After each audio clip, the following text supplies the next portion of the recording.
So today I want to begin our training around knowing your numbers in government contracting with a habit that comes from Stephen Covey.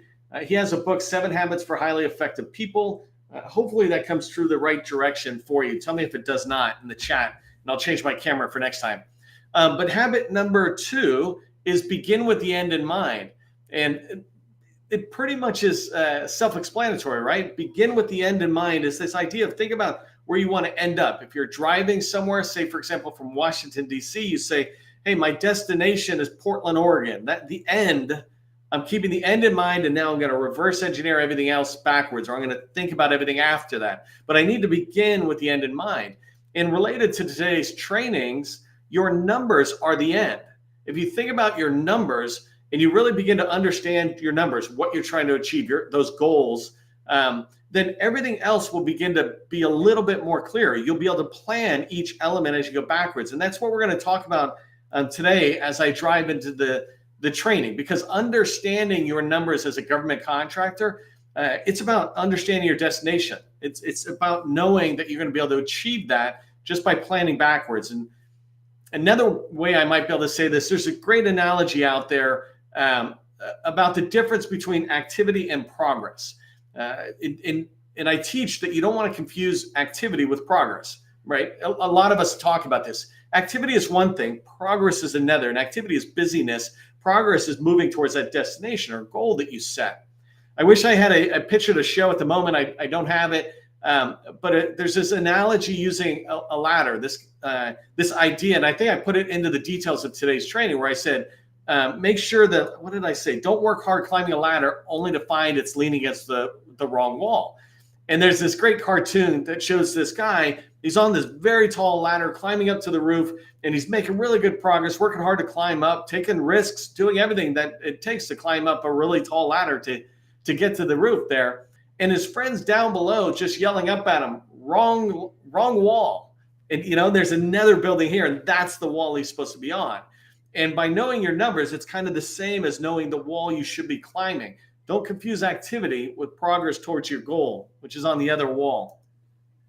Government contracting, in my opinion, can be a really predictable business, right?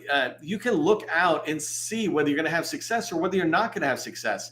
But you need to understand and identify the goals that you're driving towards. And it's not just your absolute end goal, like let's say revenue, but there's different goals along the way that this activity or this activity will lead to productivity, right, towards this goal.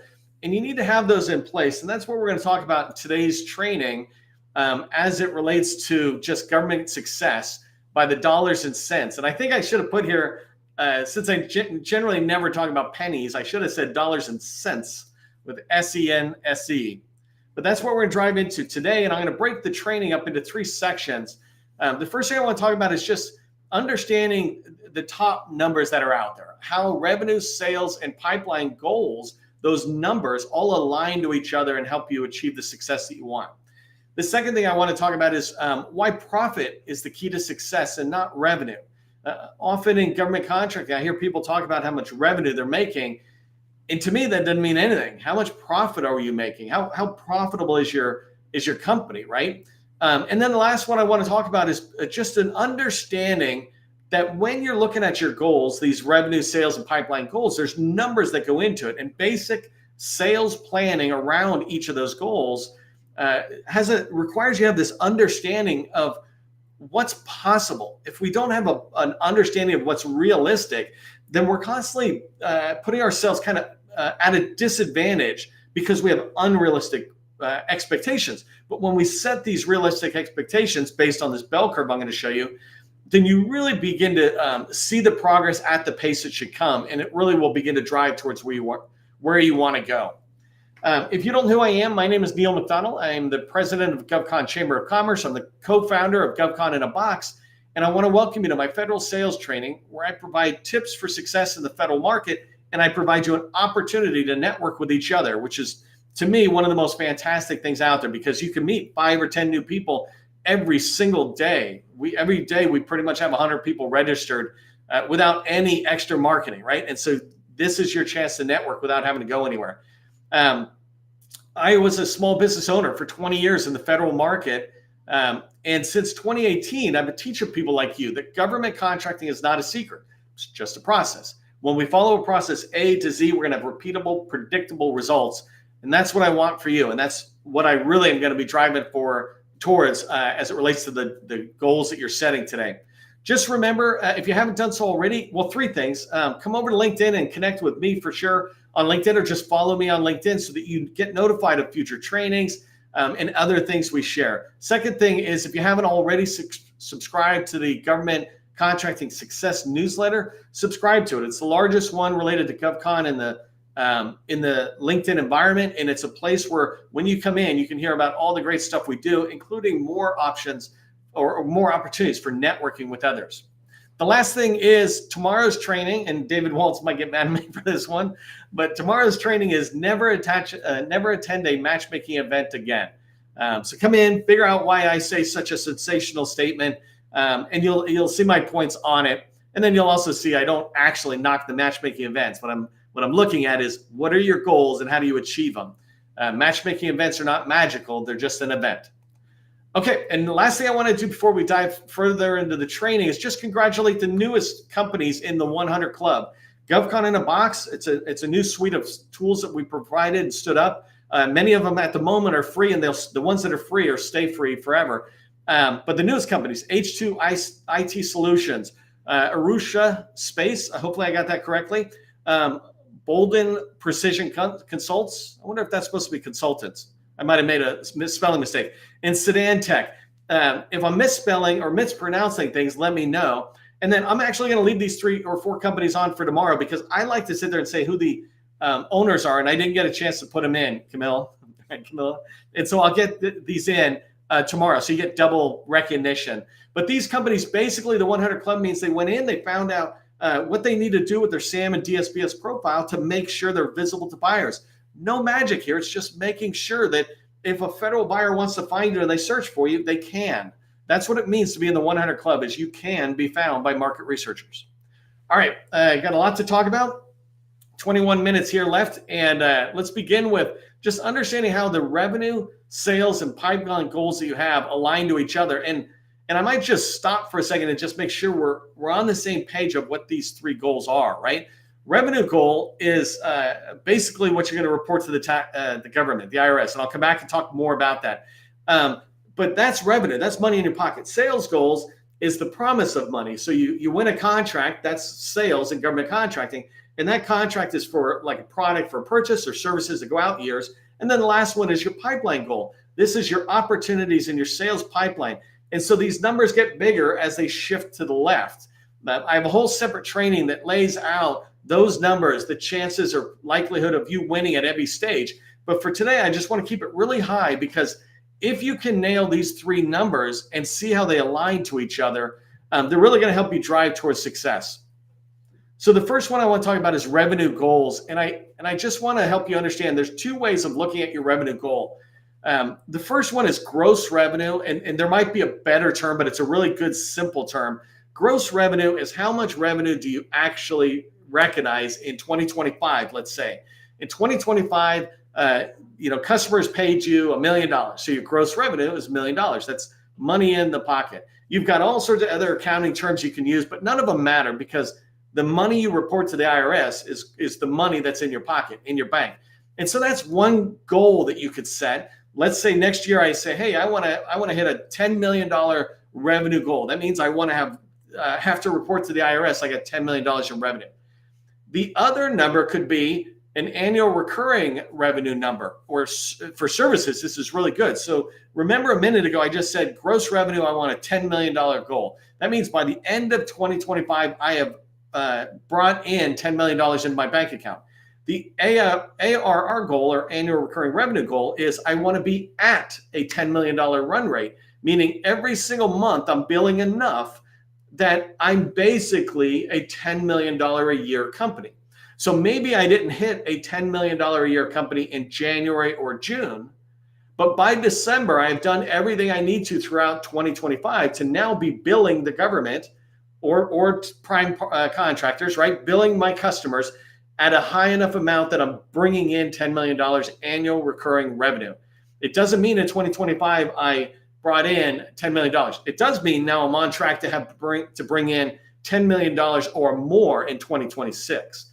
Hopefully those two numbers align with you. So you think about yours, right? If you got a piece of paper, if you're not, on the road or something, write it down. What is your true revenue goal? And be realistic. Don't let yourself sit there and set a goal that's unachievable. Some guidance here for you on the difference between ARR and gross revenue. Gross revenue goal, if you say, I'm going to recognize or bring in $10 million, every month you get closer to it that you're not on track for monthly invoices, it's making it harder and harder and harder to reach that goal, right? You're going to fail to reach that goal. Flip it around, annual recurring revenue, getting to that $10 million run rate by December. Every month you still have lots of time to be able to win more sales. Even if you brought it all the way in November, you landed something big that started in October or it started in September and you're billing in October or in November and you're bringing it in December, you're a $10 million company. And so I like the ARR because it gives me and my team constant encouragement that we will hit that goal. So write down what your goal is. If you're a $5 million company, a 20% growth rate is good, right? So think about those kind of things. Okay, so the next one is sales goal. So you got your revenue goal. A sales goal is how much in contract value, we call it total contract value. How much total contract value or sales goal do you need to hit in order to get your revenue goal? And I'm going to go through an example in a minute. But basically, you want to make sure that goal, whatever it is, it's going to be a lot larger than your revenue goal because your sales goal is, it depends on how you look at it. And we'll talk about this in a minute. But your revenue goal might be $1 million. And your sales goal, though, if you're a service company, it might be a $5 million goal because we have periods of performance. So those of us in the IT or professional services business, we typically get 5-year contracts, right? It can vary, but we typically get 5-year contracts. Construction and products, it might be different. It's kind of a typical sales size. And so you need to understand that when you're planning out 2025 and you say, I want to have a $1 million revenue goal, then your sales goal in a product or a construction business might be literally $1 million. As long as it's all coming in and the government's going to pay you in 2025, right? Then you'll hit that goal. If you're a service business, then your goal needs to be much higher. So a 5-year period of performance. But you need to understand what that number is. So we have a revenue goal, then a sales goal. And the reason the sales goal is vital is because that tells you what your pipeline goal must be. Your pipeline goal is how much total contract value and the number of opportunities, but we'll do that another day. How much total contract value must be in your sales pipeline? Your pipeline can be in Excel, it can be a fancy tool, et cetera, but it just needs to be where you're listing out opportunities, what I call slam dunk opportunities, ones that you know you can win if you get in there and all things being equal. It's what you do. You've been paid for it before, so you know you can win. Those need to be in your pipeline at a total contract value that is much higher than your sales goal. I gave you a statistic here or a starting point, and I said anything in your pipeline, you have a 10% chance of winning that contract. And the important thing about this is there's actually many numbers in between, and you can go watch a different training where I talk about in your sales pipeline, every single stage or capture phase that you go through, you increase the likelihood of winning. So if you put an opportunity in the beginning and you're qualifying it and then you're pursuing or bid or writing a proposal, well, if you literally are doing or actually are doing capture, then you're increasing the likelihood that you'll win. And so if you do capture in your company, then maybe an opportunity starts at 10%, but as you do some of that capture activity, it goes up to 25%.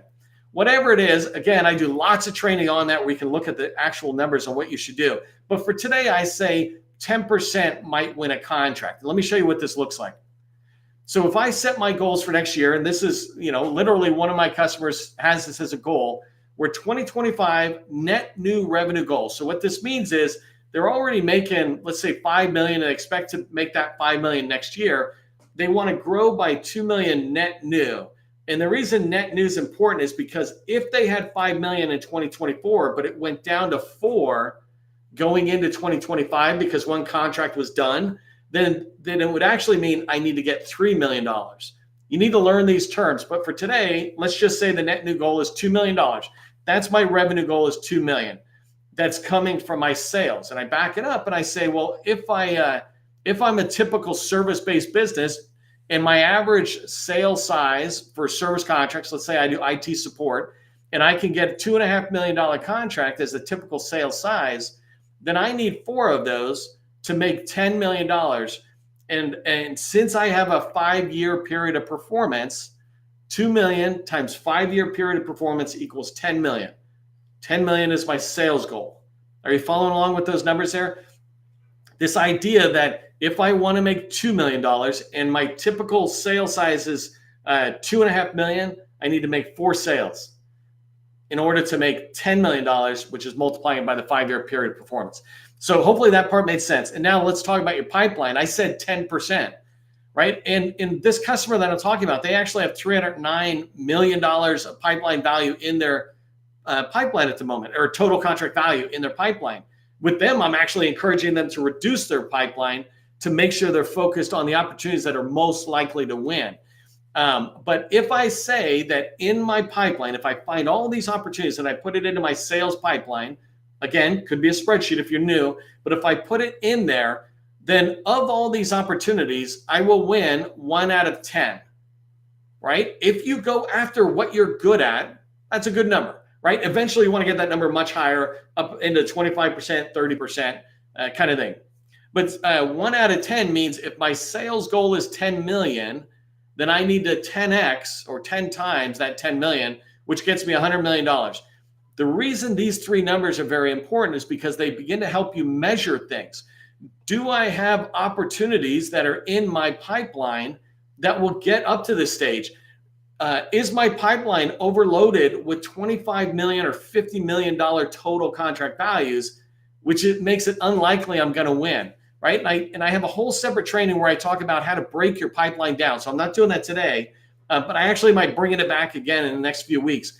But your pipeline number, you just need to know it, because that one simple task will tell you, do I have enough opportunities in my pipeline? Am I hearing about enough opportunities that are out there? And most importantly, are all the opportunities in my pipeline ones that I know that we can do, slam dunk opportunities? If they are, and I move forward doing capture and sales correctly, then these numbers will align to deliver you the $2 million in revenue. This is predictability out of your sales pipeline. So these 3 numbers are what I want you to understand and write down. What is your revenue goal?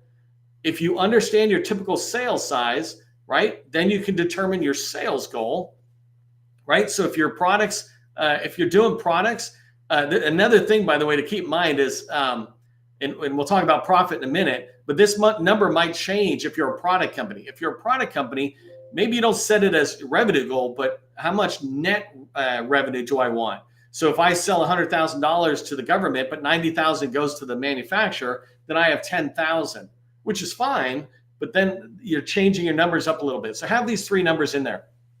Okay, let's talk about profit and revenue and the difference here. I wanted to touch on this because of what I just said, where sometimes people will say, I mean, I literally hear people say they're a $30 million company, but when you dig into this, you realize, well, you're selling products. And when you sell products, you're not a $30 million company really, because you're just basically, passing through a lot of that activity. It's a really good business model, right? But don't confuse yourself that you're a $30 million company when you're paying out $29 million or more to Microsoft or Dell or Otis Elevator, whoever's giving the government the actual product, right?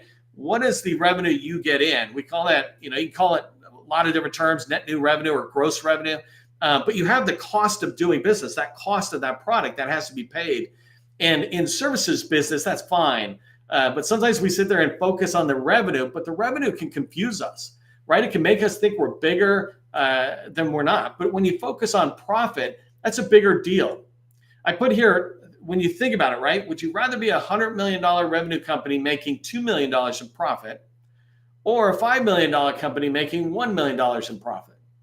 Now, theoretically, some of you will argue that, well, 2 million is higher than 1 million, so I'll go with that. That's fine. But my point is, if you go to a $10 million company, then you're at $2 million in profit. right? And as you go to 15 million, you're at $3 million in profit.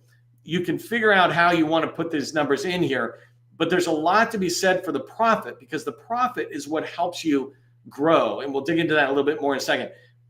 I talk about this often. Sometimes we small businesses in the government contracting space, we're like, oh, we're focused on helping the government with their mission. We are, and that's cool and all, but even the employees in the government are need a paycheck, right? They're there, it's a job, and they love the mission that they're doing. But if they weren't getting paid, would that be the job they come to every day? Or would they do something else, something more local in their community? Would they be doing these things out there? And the same thing with your business. You're starting, and it's really important I don't misstate this, because I'm not trying to go down a path on any of us on our belief in the mission, because I like the whole idea of when I had my company, I supported the VA. But first and foremost, my job is to make money as a business owner. I am building a business, a for-profit business, and so I want to make money, and I want you to do that as well. But when you think about making profit, this is what allows you to do so many other things. It allows you to invest back into the community. If you're looking to build generational wealth that can go from one person to another, to your children, or this ability to sell it to the people in your company so they have something. When you're just making revenue, at any point something stops, you're kind of out of luck. But when you're building a company and it's got profit, that profit keeps being set aside, allowing you to do so many other things. When you make profit, you're focused on growth at all times. When you really are growing there.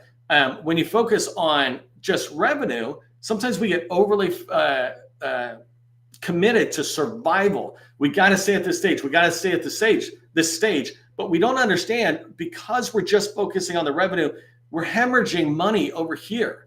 We're not truly understanding about profit. And so I talk to people at all different levels of this responsibility for profit and loss. And it typically is a program manager's responsibility when you think government contracting. If they're managing a fairly large contract, their job is to focus on profit and loss.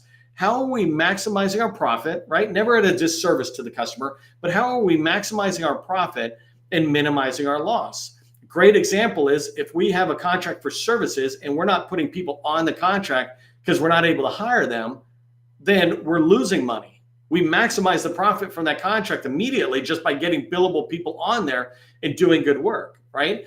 And so as you move forward and you start looking at the numbers that you're driving towards, don't focus as much on getting big. Focus more on getting a good handle of being a profitable company.